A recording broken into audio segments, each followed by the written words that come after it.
တော့နိုင်ဘူး ဘာလူတက်ဖို့လူခေါ်ပြီးဆင်းတယ် နိုင်ဘူးအသွင်းနှုံးနဲ့သုံးတာဆိုတော့အထဲမှာတကယ်ဘယ်နှဖို့ဖြစ်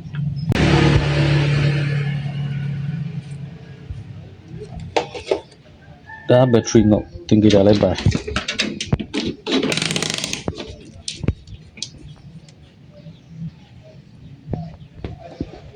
ဘက်ထရီလုံးဝလုံးမလို့နော်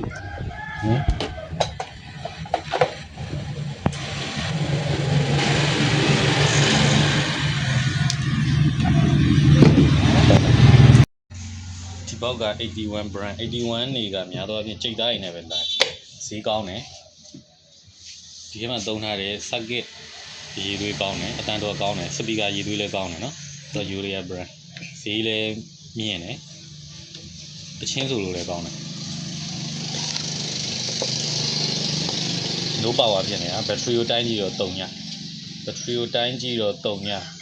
အခုပြည့်ချက်မရှာခင်မှာသူ့ရဲ့ဘယ်လိုလုပ်ပုံလေးကို overview ပြောပြမယ်သူစီမှာဘာပါလဲဆိုတော့အသွင်းပေါက်ပါတယ်ကိုရအသွင်းပေါက်က9ဖို့ဆိုတော့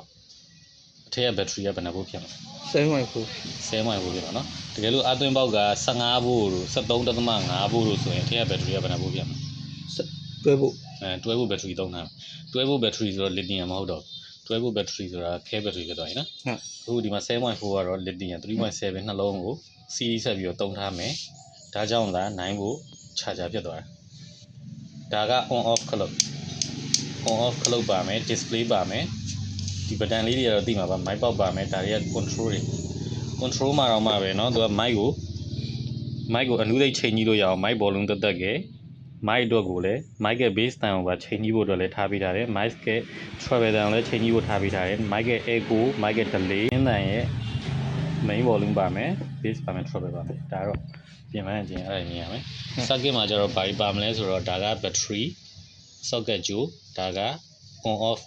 ခလုတ်ကြိုဒီမှာ regulator တွေပါတယ် regulator တစ်လုံးအောင်နော်နောက် charging ပိုင်းက regulator ပါမယ်ဒါဘာ IC ဖြစ်မလဲဒါကအတန် IC ပြဒါက speaker ကြိုးတွေ speaker ကတော့တစ်လုံးနဲ့ဒါပေမဲ့ကြိုးနှစ်ချောင်းဆိုတာကဒါ double coin speaker တစ်လုံးနဲ့မှာပဲ coin နှစ်ထပ်နဲ့လောက်တဲ့ speaker ပေါ့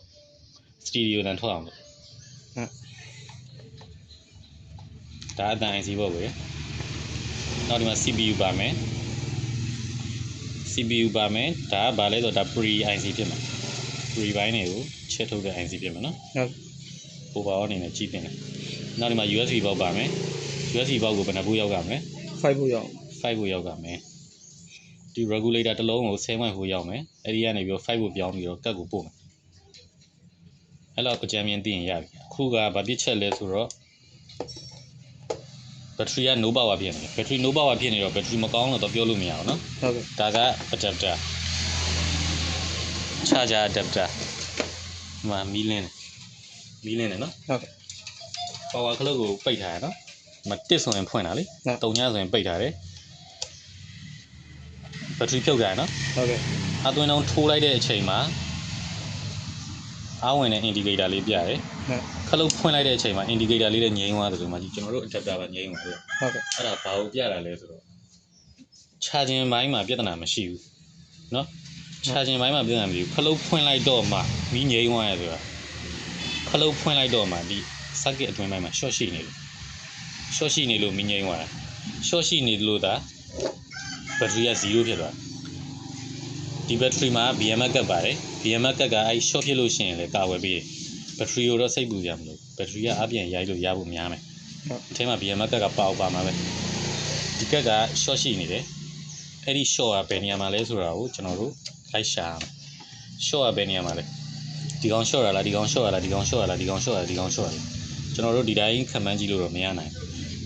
เนาะဘလို့ short ရှင်းမလဲဆိုတော့ဓာတ်ကြမ်းကူပြီးတော့ short ရှင်းမယ်ဒီ battery ကို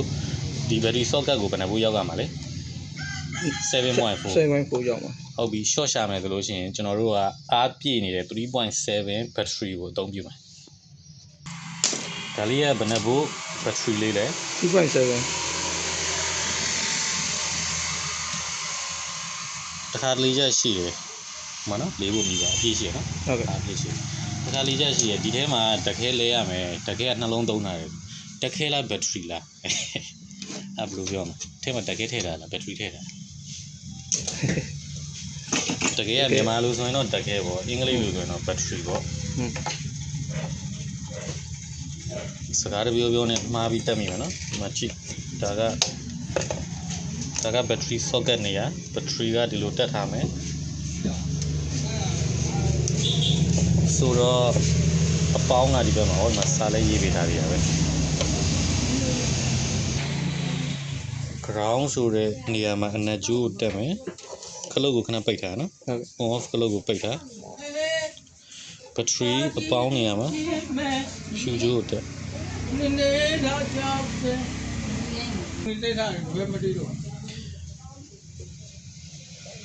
အပေါင်းနှုတ်ကိုဒီချိန်မှန်တက်ပြီးပါနော်ဟုတ်ဒီနေရာမှာတခုရှင်းပြချင်တာက original 7.4ကျွန်တော်ကဘာဖြစ်လို့ 3.7 ပဲသုံးလဲဆိုတော့ 3.4 နေရာမှာဘာဖြစ်လို့ 3.7 နဲ့သုံးလဲဆိုတော့တကယ်လို့ short ရှင်းသွားလို့ရှိရင် 7.4 ရောက်ကမဲ့နေရာတွေ 3.7 ရောက်ရုံနဲ့မလောင်လေ component တွေက 7.4 ရောက်ရမဲ့နေရာကိုဒါတွဲဖို့တို့နိုင်ဖို့တို့ရောက်သွားလို့ရှိရင် ICA ထိခိုက်နိုင်တယ်ဒါကြောင့်မလို့ original ဘိုးရဲ့အနေကိုပဲသုံးပြီးတော့ short ရှင်းမယ်နော်ဟို 7.4 နဲ့ short ရှင်းလို့မရဘူးလားဆိုတော့မရဘူးခုမှ BMS ပါ BMS က short ဖြစ်လို့ရှိရင်တောင်းလေးလွတ်မပေးတော့တက်ပလိုက်တာအဲ့တော့ကျွန်တော်တို့ BMS မပါတဲ့ battery နဲ့နော် ampere တောင်းပေးပြီးတော့ short ရှင်းကြည့်ခလုတ်ဖွင့်ပြီနော်ဟုတ်ကဲ့ဘယ်နေရာတွေဒီလိုထွက်လာမလဲပူလာမယ်တစ်ချက်ကြည့်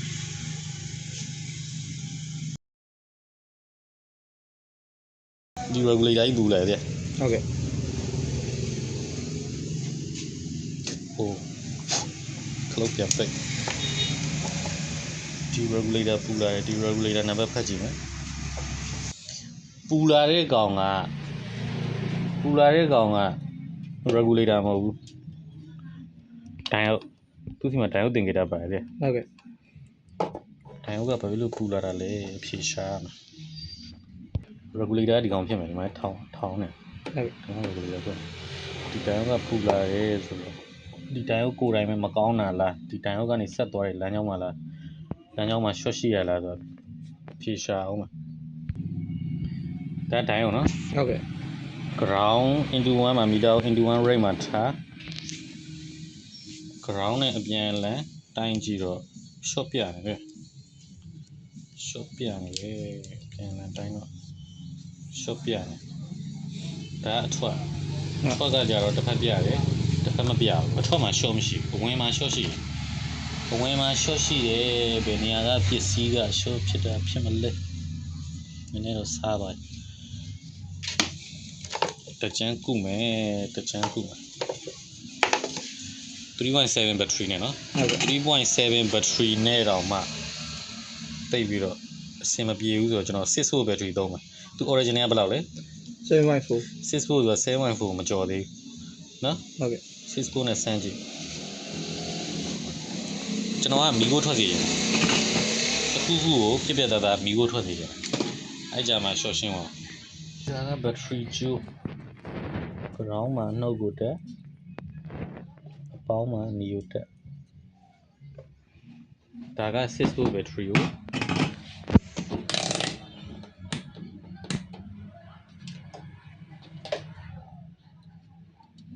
6 volt ပြည့်ရှိတယ်ခလုတ်ကိုခဏပိတ်တာအနီနဲ့ကိုမှန်အောင်တက်မယ်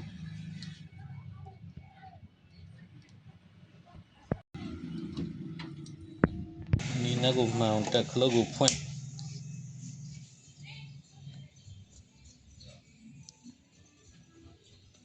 ဒီကိုထွက်တယ်ဘယ်ကထွက်လဲ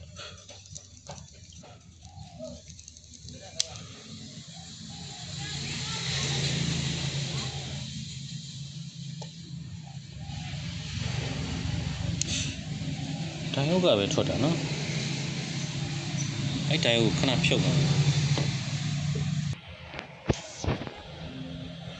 ဒိုင်ဟုတ်ကိုပြီးကန်းသုံးပြီးခဏဖြုတ်လိုက်နော်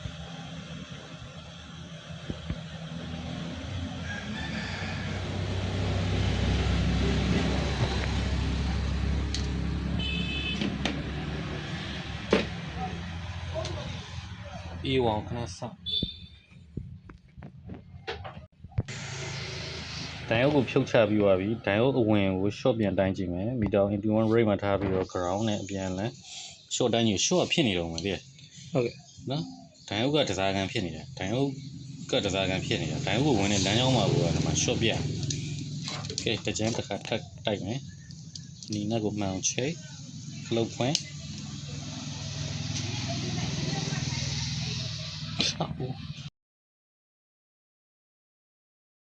ဟိုထွက်တော့မသေးဘယ်နေရာထွက်နေ တိုင်းုံနေโอเค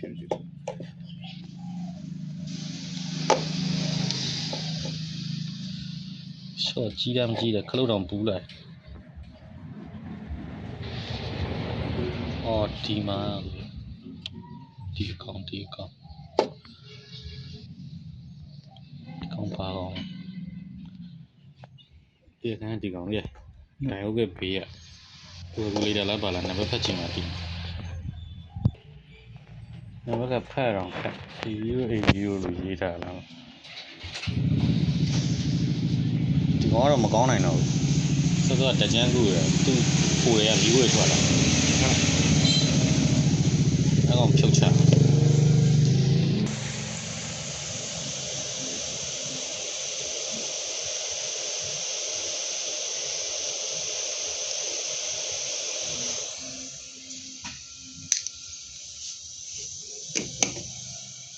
ဖြုတ်ချမယ်ပြီးရင်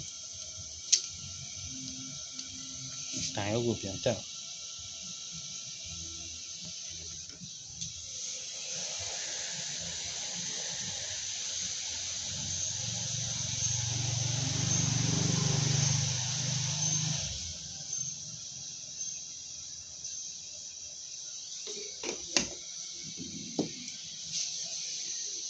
5 volt regulator အများဖြစ်မလားမီတာကို into 1 rate မှာထားအဝင်ကို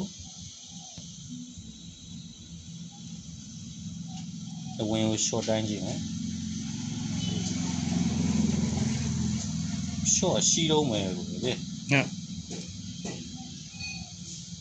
သူ့အထွက်မှာ short မရှိဘူးအဝင်မှာ short ရှိသေးတယ်အေးတော့မှာတကြမ်းထက်ကူအောင်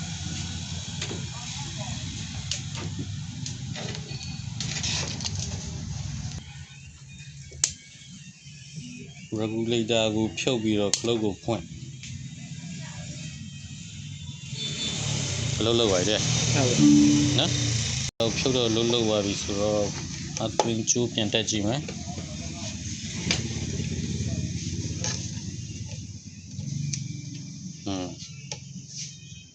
နော်အတွင်းပိုင်းနဲ့လှုပ်တယ်တဲ့ ဟုတ်ကဲ့ ဒါဆိုလို့ရှိရင်အခုကျွန်တော်တို့ဖြုတ်ချလိုက်တဲ့ short ရှိရဲ့ regulator ဘာလုပ်တာလဲဆိုတော့ဘိုးကိုကျွံမတော့ထိန်းတဲ့ကောင်ဖြစ်မှာ ဟုတ် သူမပါလဲဘာမှမဖြစ်ဘူးဘယ်လိုလုပ်တာလဲဆိုတော့ဇီနာသဘောမျိုးဘိုးကိုထောက်တာထိန်းထားတာပေါ့နော်တမတ်ဘိုးထက်ကြော်ပြီးတော့ရောက်လာလို့ရှိရင် short ဖြစ်အောင်လို့အမှားကန်အနေနဲ့လုပ်ထားတဲ့ regulator ဇီနာ regulator လို့ပြောရမှာပေါ့နော် ဟုတ်ကဲ့ သူမပါလဲရတယ်သူ့ကိုဖြုတ်ချလိုက်တယ်အလုပ်လုပ်တယ်အားလဲဝင်တယ်အထွက်လဲလုပ်ပါနော်ဒါဆိုလို့ရှိရင်ကောင်းသွားတကြမ်းကူပြီးတော့ short ရှာပြစ်ချက်ရှာတာပေါ့ socket ကိုပြန်တက်မယ် battery socket ကိုပြန်တက်မယ်ခလုတ်ဖွင့်ကြည့်မယ်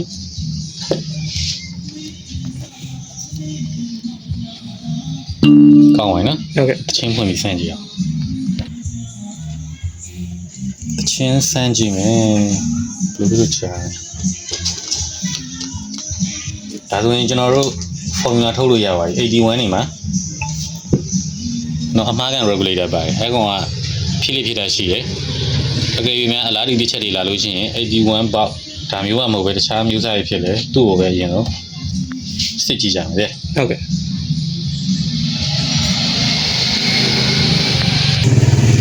ETO တဲ့ M08 ပဲ in use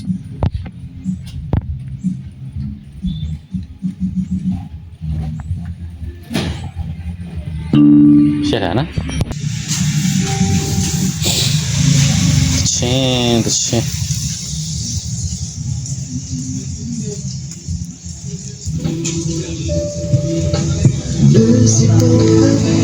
copyright လည်းညှိနေအောင် တော့ဒီလောက်ပဲဆန် copyright ညှိဝိုင်းအတိပြန်လုပ်နေ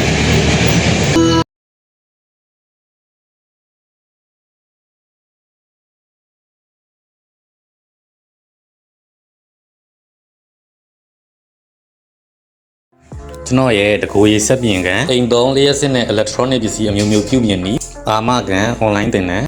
version 2.0 လေးနဲ့မိတ်ဆက်ပေးပါမယ်ခင်ဗျာ record လုပ်ထားတဲ့သင်ကြားရေးဗီဒီယို1000နီးပါးခန့်ကို Telegram platform မှာ channel 8ခုခွဲပြီးတော့အမျိုးအစားလိုက်အစဉ်အတိုင်း step by step နားလည်လွယ်အောင်လွယ်ကူရှင်းလင်းစွာရှင်းပြသင်ကြားပေးထားတာပဲဖြစ်ပါတယ်မိတ်ဆွေတို့အချင်းချင်းပဲဖြစ်ဖြစ်ကျွန်တော်တို့ပဲဖြစ်ဖြစ်သိချင်တာတွေကိုမေးမြန်းဆွေးနွေးလို့ရအောင် group တစ်ခုလည်းဖွဲ့စည်းပေးထားပါတယ်online သင်တန်းမှာသင်ကြားပေးတာတွေကတော့ခြေခံလုံးဝမရှိသေးတဲ့မိတ်ဆွေတွေအတွက်ကရိယာဒဇာပလာတွေရဲ့အကြောင်းကနေစပြီးတော့မီတာတိုင်းတာနီခဲကောက်ခဲခွေစော့ကာမျိုးမျိုးနဲ့အသုံးပြုပုံနဲ့ခဲတိုနီဝါယာကျိုးအမျိုးမျိုးကိုကရိယာအမျိုးမျိုးအသုံးပြုပြီးတော့ကျိုးနွားနည်းတွေအပြင် AC DC တွေရဲ့အကြောင်းအသေးစိတ် series parallel တွေရဲ့အကြောင်းအသေးစိတ် circuit board အမျိုးမျိုးပြုလုပ်ပုံနဲ့အသုံးဝင်ပုံနဲ့နောက်ထပ် circuit board ထဲမှာပါတဲ့အစိပ်ပိုင်းအလုံးရဲ့တစ်ခုချင်းစီအသေးစိတ် fuse တွေအကြောင်းခလုတ်တွေအကြောင်း relay တွေအကြောင်း linear power supply အကြောင်း ground အလုပ်လုပ်ပုံ circuit ဖန်နီ circuit line နီ SMPS power supply အသေးစိတ်နောက် boost converter back converter အကြောင်းစတဲ့စာတွေ့သင်ခန်းစာတွေကနေစပြီးတော့ hair dryer ပြုပြင်ပုံစာတွေ့လက်တွေ့ထမင်းပေါင်းအိုးပြုပြင်ပုံအလုပ်လုပ်ပုံစာတွေ့လက်တွေ့လျှက်စစ်ရင်တွေအိုးပြုပြင်ပုံစာတွေ့လက်တွေ့ဒဲနီဒဲပြအမျိုးမျိုးပြုပြင်ပုံစာတွေ့လက်တွေ့လျှက်စစ်မီးဘူးအမျိုးမျိုးပြုပြင်ပုံစာတွေ့လက်တွေ့အာသွင်းမီးလုံးအာသွင်းမီးကြောင်စာကြည့်မီးအိမ်အာသွင်းပန်ကားစတဲ့ပစ္စည်းတွေရဲ့ပြုပြင်ပုံစာတွေ့လက်တွေ့လျှက်စစ်ပန်ကားပြုပြင်ပုံစာတွေ့လက်တွေ့ထိုင်းစလောင်းလို့ခေါ်တဲ့ PSI set အန်တနာနဲ့အသုံးပြုတဲ့ set top box ပြုပြင်ပုံစာတွေ့လက်တွေ့ Bluetooth box အမျိုးမျိုးပြုပြင်ပုံစာတွေ့လက်တွေ့ solar ပြားအမျိုးမျိုးပြုပြင်ပုံစာတွေ့လက်တွေ့ကြိုးမိုက်ပြုပြင်ပုံ power bank ပြုပြင်ပုံချင်းရိုက်ပတ်တံပြုပြင်ပုံငါးဖန် short တိုက်ဆက်ပြုပြင်ပုံ digital မီးဘူးလို့ခေါ်တဲ့ infrared cooker တွေပြုပြင်ပုံ inverter အမျိုးမျိုးပြုပြင်ပုံ China မှန်အောင် TV ပြုပြင်ပုံ CRT TV လို့ခေါ်တဲ့ဖန်လုံး TV ပြုပြင်ပုံစတာတွေကိုသင်ကြားပြသပေးထားပါတယ်bonus အနေနဲ့စက်ပြင်ဆိုင်တွေ့ကြုံထောင်ချောင်းများ customer ရဲ့အချက်ဝင်ငွေတိုးအောင်ပြုလုပ်နည်းတွေပါဝင်တဲ့ psychology channel လေးရဲ့ member ဖြစ်ခွင့်ကိုလည်းပေးဦးမှာပါသင်တန်းကြီးကတော့3000ခွဲဖြစ်ပြီးတော့တစ်ခါပြီးသွင်းရုံနဲ့တသက်တာ lifetime member ဖြစ်သွားမှာပါသင်တန်းစုံစမ်းလိုပါကဖော်ပြပါဖုန်းနံပါတ်ကိုဖုန်းဆက်၍တော်၎င်း Viber Telegram ကတော့၎င်းဆက်သွယ်စုံစမ်းမိ